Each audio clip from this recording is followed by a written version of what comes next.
اور وہ وقت یاد کرنے کے قابل ہے جب تمہارے پروردگار نے فرشتوں سے فرمایا کہ میں زمین میں اپنا نائب بنانے والا ہوں۔ انہوں نے کہا کیا تو اس میں ایسے شخص کو نائب بنانا چاہتا ہے جو خرابیاں کرے اور کچھ تو خون کرتا پھرے؟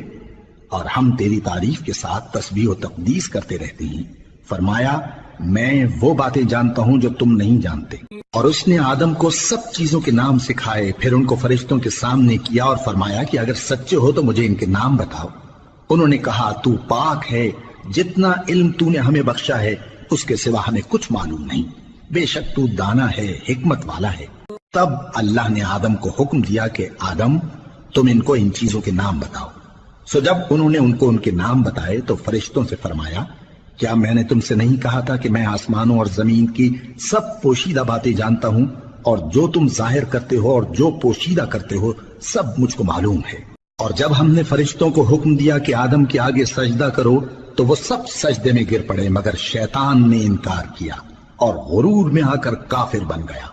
اور ہم نے کہا کہ اے آدم تم اور تمہاری بیوی بہشت میں رہو اور جہاں سے چاہو بے روک ٹوک کھاؤ پیو، لیکن اس درخت کے پاس نہ جانا نہیں تو ظالموں میں ہو جاؤ گے۔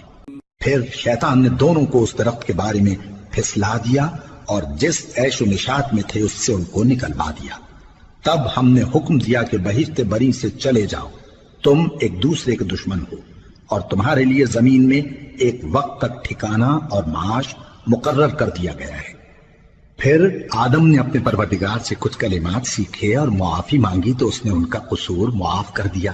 بے شک وہ معاف کرنے والا ہے، بڑا مہربان ہے۔ ہم نے فرمایا کہ تم سب یہاں سے اتر جاؤ، جب تمہارے پاس میری طرف سے ہدایت پہنچے تو اس کی پیروی کرنا کہ جنہوں نے میری ہدایت کی پیروی کی ان کو نہ کچھ خوف ہوگا اور نہ وہ غمناک ہوں گے، اور جنہوں نے اس کو قبول نہ کیا اور ہماری آیتوں کو جھٹلایا وہ دوزخ میں جانے والے ہیں اور وہ ہمیشہ اس میں رہیں گے۔